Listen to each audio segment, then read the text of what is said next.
All right, so I decided I have let this thing sit since this weekend. So we glued this, let's see here, Saturday, I believe it was, Saturday night we did this, and it is now Tuesday night. Now the issue I've been having, I actually ran the heat out here all Saturday night and Sunday, kept it in between 65 and 70. Now perfect temperature is 70 for this stuff.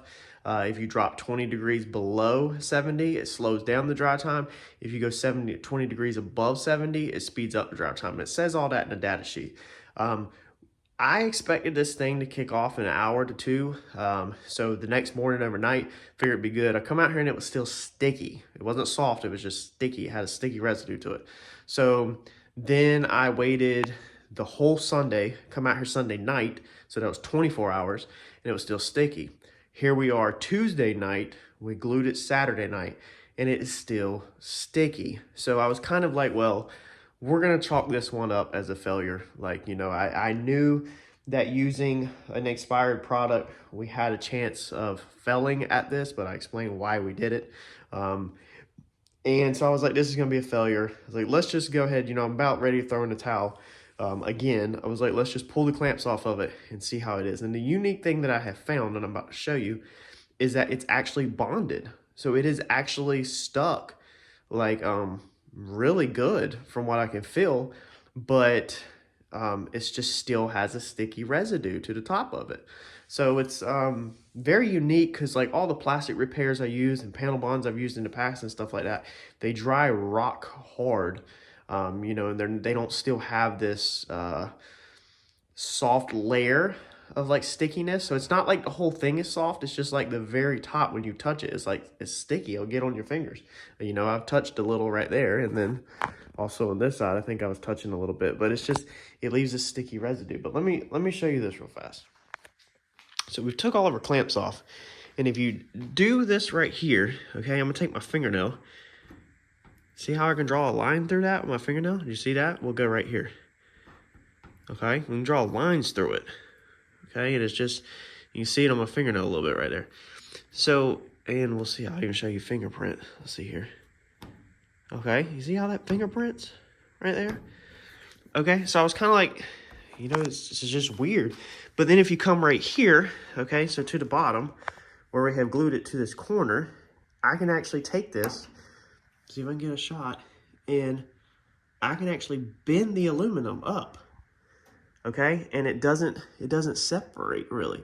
I mean, it's starting to definitely pull away from it. I mean, I just bent the freaking aluminum, but that's a pretty good freaking bond. I mean, I feel like if you can bend the aluminum up and it doesn't just pull right off, you would think that for as sticky as it is, that if you went and put pressure on this, it would just pop, you know, pop loose and come right apart. But it's not. It actually has a really good bond to it for it being sticky.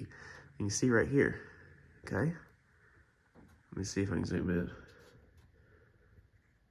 See that? It's weird. So it's almost like it's not fully cured, but it still has a tremendous amount of bond. So I'm half tempted to take some heat to it and heat it up and see if it will, you know, help it kick off. But I don't know. You know, I hate to carry this to a shop and start putting it through the bodywork stage, and then it doesn't actually hold. You know, and the other option is that we can equally run rivets all the way around the perimeter. Kind of like, you know, I've seen some people, like Kai Kelly's car is a black car, and the hood, you know, and the deck lid and stuff, there's equal rivets all the way around. You see people do it with hoods sometimes.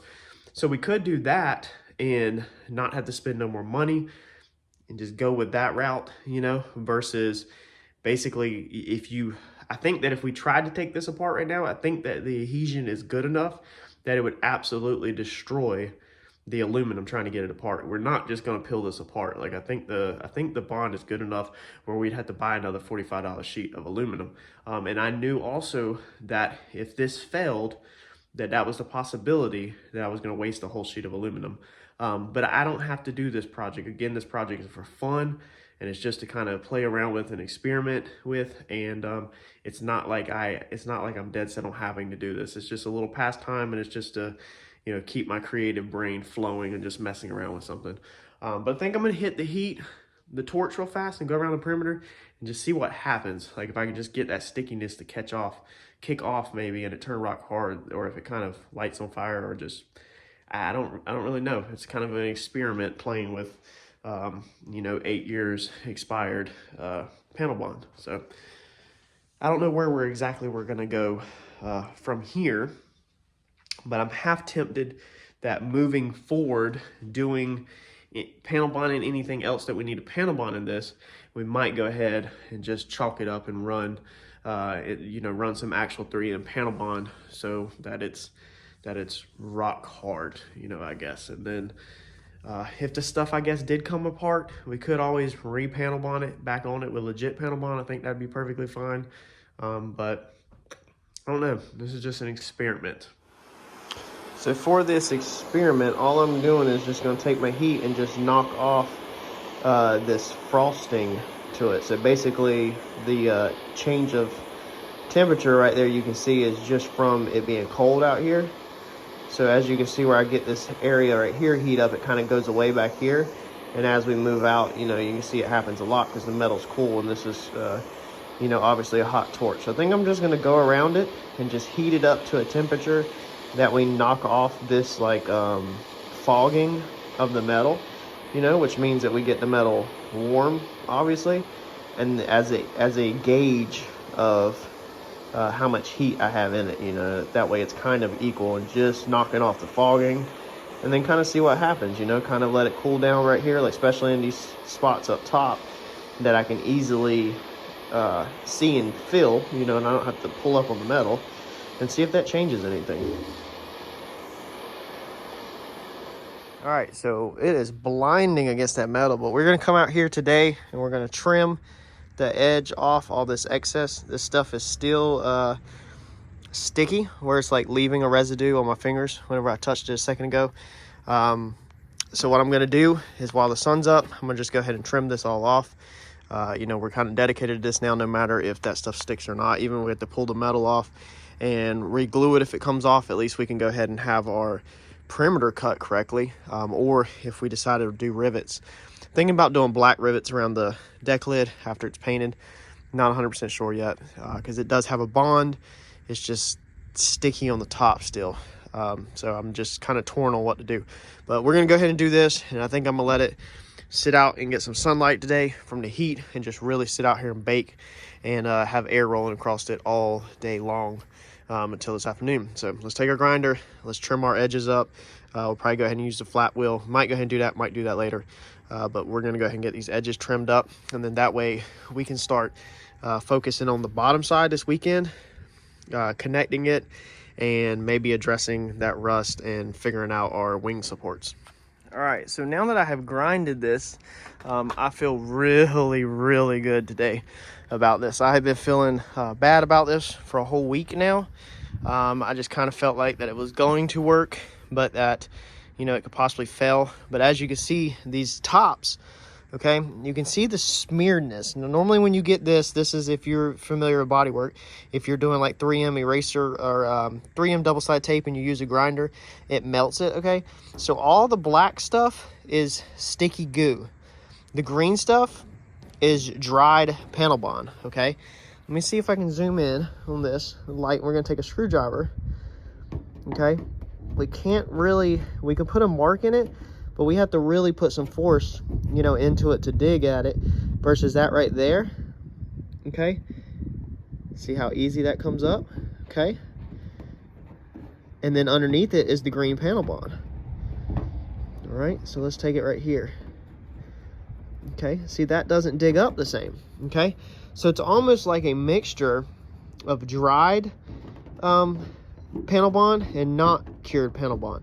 So if you've ever mixed body filler and you accidentally mixed, didn't get it mixed up good, and some of the areas were still wet when you were sanding on it, you know, this is what will happen, is you'll have body filler everywhere, and then you'll have one spot in the center that's soft, that you can literally just dig out just like this.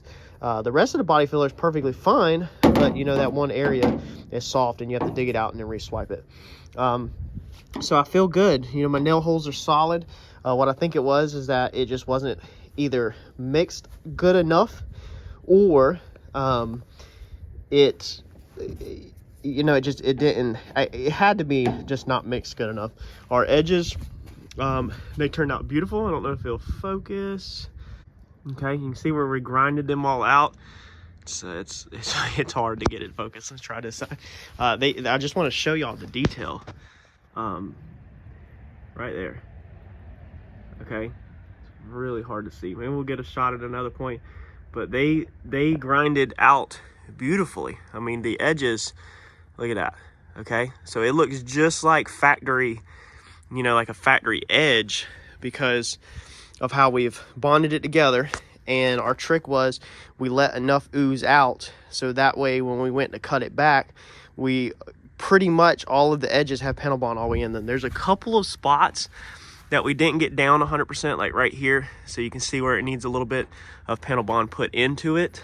You can't clamp it down because there's panel bond under it, but it didn't get quite all the way to the edge, so we're gonna have to go back and clean up some detail like that. But that would honestly get filled up with your primer during primer process between blocking it, because we're gonna make sure we get these edges really really good.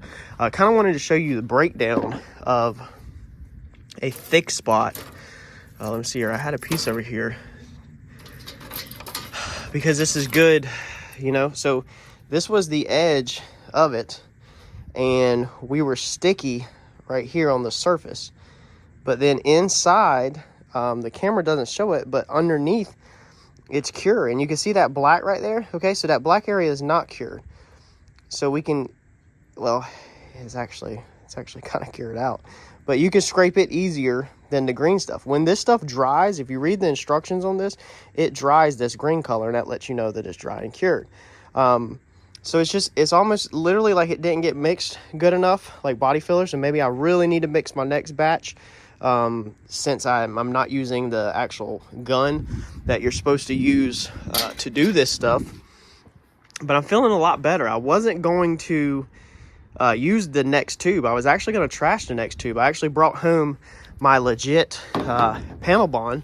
We'll go get that real fast and I'll show you. But I actually brought home the real deal stuff, and that's what we were going to use. So let's grab this and I'll show you what the real deal 3M stuff looks like if you're new to the channel. So this is the real deal 3M panel bond. This is a good tube. It's got a little left from the last project we did with this. I don't even remember what the last project was. I know a couple years ago I did my fiberglass bumper. I attached my fiberglass bumper to my to some metal tabs, and it worked amazing. But this is the real deal stuff. Panel bond, 90 minutes work time, clamp time 4 hours, cure time is 24 hours. So I was going to use this moving forward for all the inside supports, you know, and I've got more nozzles in the truck, and I've got some in the garage also out the other stuff that will work fine with it, I believe.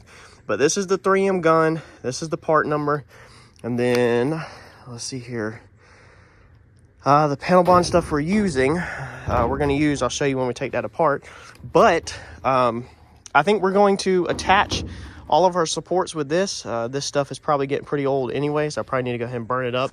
I did find a tube of this on eBay the other night for about 40 bucks, I think it was. 30, 40 bucks, but you can see how much shorter this is compared to our other stuff. It's probably like this long, so that's why I didn't want to use this more expensive stuff. That's gonna be our goals. Let's let this bake for the rest of the day. I just want this thing to get some sun and some air. It's been inside all week. You can see where some of it's got on my fingers. And then we'll get this side in later, and we'll probably work on this tonight, building all of our tabs. The bottom side looks like it's actually going to be pretty fairly easy. And then we'll come under here, and we will use a seam sealer along that, and we'll clean all that stuff up probably at the shop. So we're just going to get the fab work done here at the house. All right, so what we're going to do pretty much actually makes no sense at all. So you should learn from me and do as I say, not as I do. We're going to treat our metal with a Pour 15 metal prep. So this is the product we're using. There's the part number at the top. You should be able to get this off Amazon, eBay if you don't have it local to you, but you could probably Google this product with the part number and type in near me, and it should pop up if any stores near you sell it. So we put it in our As TV on TV urine gallon bottle because it wants a spray bottle. Now you can brush this stuff on, spray it on, dip the metal in this stuff, whatever you want to do. The instructions are on the back, clear as day, how to use the product. And they want you to keep it wet for 20 minutes Then he wants you to rinse it off with water, which kind of annoys me. But Mr. Gene up at the paint store, shout out to him. He helps me tremendously. Local to me explained that rinsing it with the water, that's the part that actually neutralizes the acid that's in this stuff. So I'm not big on science and all that stuff, but I just hate working on a product like this and then having to rinse it with water. But that's what we got to do. Now, obviously, your rust like this is probably going to form from the inside and work its way out as water gets inside of there. And that's the reason why it has rusted. It's from water building up in that lip, not being able to get out of there in the truck or the trunk, you know, sitting on the car in the woods. So it's best if you do this with this piece of aluminum off. That way you can get all on the inside of the deck lid and, you know, be able to coat everything, you know, as good as possible. But of course, I never plan ahead, never take my project super serious. And so often I don't do these steps in the correct order, but I'm here to teach you my mistakes, my failures, that way you don't do it on yours. So you should actually do this step first before you do that, so you can get all up in there. But we're going to spray it the best we can in here, and then we're still probably going to cut a lot of this out at some point. I want to get this right here attached to the metal so we can set, you know, our angle, all that, because it's just naturally relaxing like that. So I want to get this attached really good tonight right here with panel bond, and then that will also set our distance. So if we come in here cutting any of this, our location of our striker for our trunk lid does not move on us. We're going to spray this Urine Gone Pour 15 on there and let it sit, like I said, for 20 minutes. I think that's actually, I probably should have emptied this first because I think it was soap and water. It's probably gonna be a mix. But we're just gonna spray it all over it. That's what I'm gonna do. Get it all in my face. And then we're also tonight we're gonna use seam sealer and run a lot of these edges and stuff. Now it did say to make sure you clean all the loose dirt and debris off, as most all products say to do. So again, don't necessarily do like I'm doing. Take your time, prep the metal, clean it all, but I'll even spray some on the raw metal. I don't know if you're supposed to do that. But these projects are just, I don't know, they're fun to me, and they're just not that big of a deal. I just don't, it's not like it's some customer job. That's the cool thing about doing this stuff for yourself and not doing it for customers, is that you can kind of just do whatever you want and have fun doing it. You know, you don't really have to stress about anything at all because it's your stuff. So if it fails here in the future, by the time it fails, I'll probably be already bored with it and want to change it up. Maybe by then we'll be better off financially and we can afford carbon fiber versus aluminum. Who knows? So let me get this all sprayed out. We'll follow the instructions. We're gonna get this thing rinsed, and I'll catch back up with y'all tonight when we start doing all the brackets. So the video, y'all are watching the video, I'm not. The instructions say to keep this stuff wet for 20 minutes. I set a timer for 10 minutes, and as you can see, it's still wet. So that was kind of surprising. I figured that the air and the sun out here would have dried it out. I was able, after I put the camera down, I was able to get up inside there really good. If you flip it upside, or if you stand it on its edge that way where the trunk lid is standing up and the wing is facing towards the dirt, I was able to spray up inside there extremely good. So I feel actually pretty good about this, even though it would have been way easier to obviously get it done with the aluminum off. But when at that time, I didn't really know where I was going with this project. So I was just kind of just making this up as I go and recording my stupidity for the world to see. So I set the timer for 10 minutes and come back out here. So let's set the timer for another 10 minutes. That'll be 20 minutes. We'll blast this thing down with a hose, and then we'll let it air dry out here rest afternoon, and we'll take it inside tonight.